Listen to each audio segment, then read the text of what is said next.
Hello दोस्तों, आप सभी का स्वागत है मेरे यूट्यूब चैनल में। आज की कहानी है दीवानगी भाग 17। Party night. वाड़ी देव के साथ सभी से मिल रही थी। उस पार्टी की सभी लड़कियों की नज़र देव पर ही टिकी हुई थी और वाड़ी को उसके साथ देखकर सभी अंदर ही अंदर चल रही थी। वाड़ी देव के साथ खड़ी थी कि तभी देव के पास समीर और राघव आते हैं और वाड़ी को देखते हुए हंसते हुए कहते हैं, कैसे हो भाभी? क्या हम भाई को थोड़ी देर के लिए लेकर जा सकते हैं? वाड़ी देव को देखती है। देव वाड़ी के हाथ पर किस करके कहता है, बीबी तुम वहां जाके बैठो, कुछ देर में मैं आता हूँ। वाड़ी फिर हाँ में सर हिला देती है और एक शांत जगह जाकर बैठ जाती है। देव राघव और समीर के साथ एक शांत कमरे में जाता है और वहां बंधे इंसान की तरफ बढ़ जाता है। वाड़ी बैठ देव का इंतजार कर रही थी। वहीं थोड़ी दूर एक लड़की जिसने काफी बोल्ड और डीप नेक रेड गाउन पहना हुआ था, अपनी चलती नजरों से वाड़ी को घूर रही थी। तभी वो एक वेटर को इशारा करती है और अपने पास खड़े एक लड़के के कान में कुछ कहती है। वो लड़का उस लड़की की बात सुन एक सातिर मुस्कान के साथ दूसरी तरफ चला जाता है। वेटर वाड़ी के पास आके उसे वाइन का गिलास देने लगता है। वाड़ी मना करती है, पर वेटर वाड़ी की ड्रेस पर थोड़ी वाइन गिरा देता है और माफी मांगने लगता है। वाड़ी जल्दी से खड़ी होके अपनी ड्रेस साफ करने लगती है। वेटर माफी मांगते हुए वाड़ी को एक जगह की तरफ इशारा करते हुए कहता है, मैम सॉरी, आप उस तरफ चली जाइए और अपनी ड्रेस साफ कर लीजिए। वाड़ी वेटर को कुछ नहीं कहती और वेटर की बताई गई जगह की तरफ चली जाती है। वहीं देव उस शांत कमरे में बंधे उस आदमी के सामने बैठता है। उस आदमी की हालत बहुत ही खराब थी।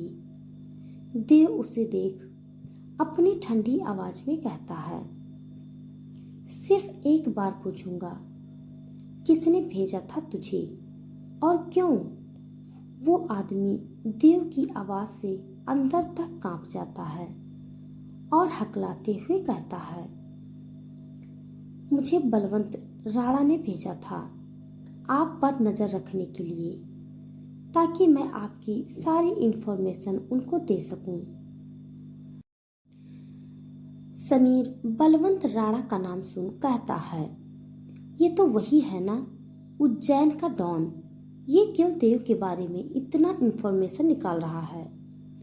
देव बिना किसी भाव के कहता है, अक्सर नजदीकी लोग ही तुम्हें गिराने की कोशिश करते हैं। उसकी नजर मेरी जगह पर है तो उसकी नजर जहां नहीं है, देव खुराना की नजर वहां है। उज्जैन में हमारे आदमियों को बलवंत को खत्म करने के लिए बोल दो। देव ये बोल जाने लगता है। राघव पीछे से देव को आवाज देते हुए कहता है, और इसका क्या करना है? देव पीछे मुड़ एक आईब्रो ऊपर करके कहता है, जो सभी का करते हैं वही करो। इन छोटी छोटी बातों के लिए मेरे पास आया मत करो। ये बोल वहां से देव निकल जाता है। समीर और राघव मुंह बना के कहते हैं, साला खड़ूस कहीं का।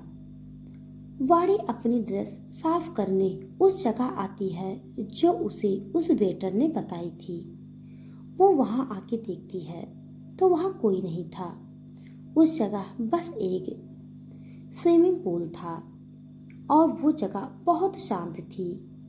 वाड़ी खुद से कहती है, यहाँ तो कुछ भी नहीं है जिससे मैं ड्रेस साफ करूं।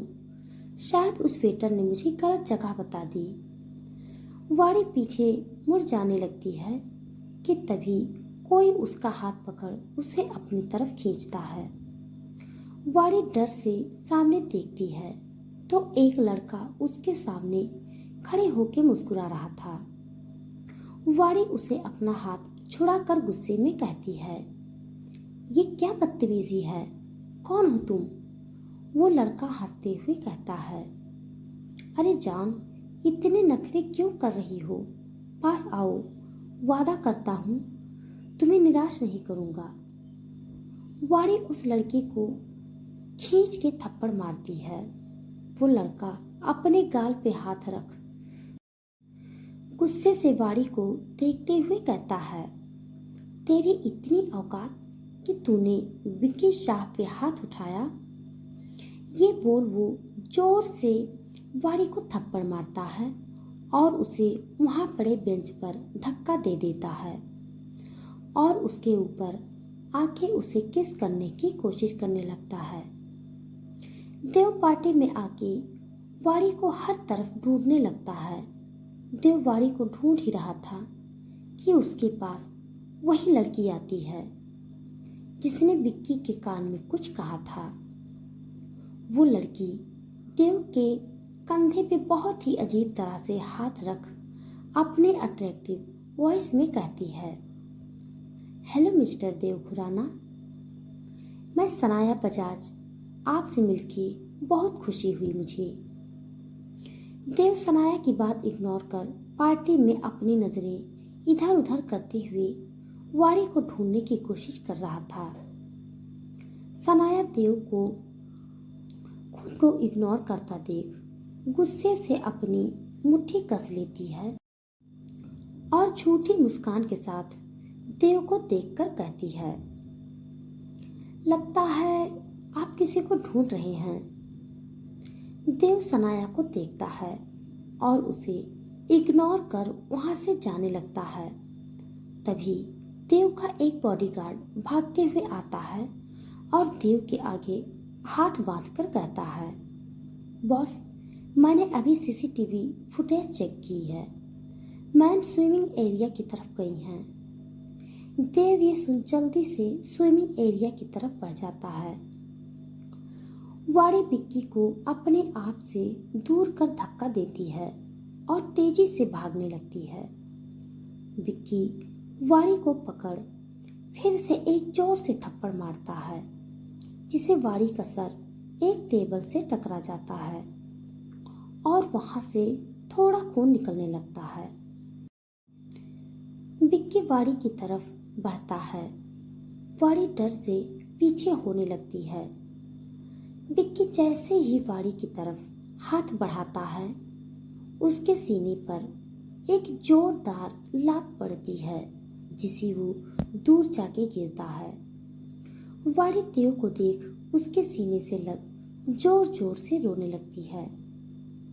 देव वाड़ी के सर से खून निकलता देख गुस्से से लाल हो चुका था। वो जल्दी से अपना रुमाल वाड़ी के सर पे बांधता है और वाड़ी को साइड बिठा विक्की की तरफ बढ़ते हुए अपना कोट उतार कर फेंक शर्ट की बाजू फोल्ड करते हुए विक्की को एक घूंसा मारते हुए चिल्लाकर कहता है, तेरी हिम्मत कैसे हुई वाड़ी देव खुराना को छूने की? ये बोलते वक्त देव किसी नर्क का राजा लग रहा था जो अब शिकार करने वाला था। तो दोस्तों, आज के लिए बस इतना। इसके आगे का भाग जानने के लिए आप हमारे साथ बने रहिए। हमारी कहानी आप सबको कैसे लग रही है कमेंट बॉक्स में ज़रूर बताइएगा। तब तक के लिए धन्यवाद।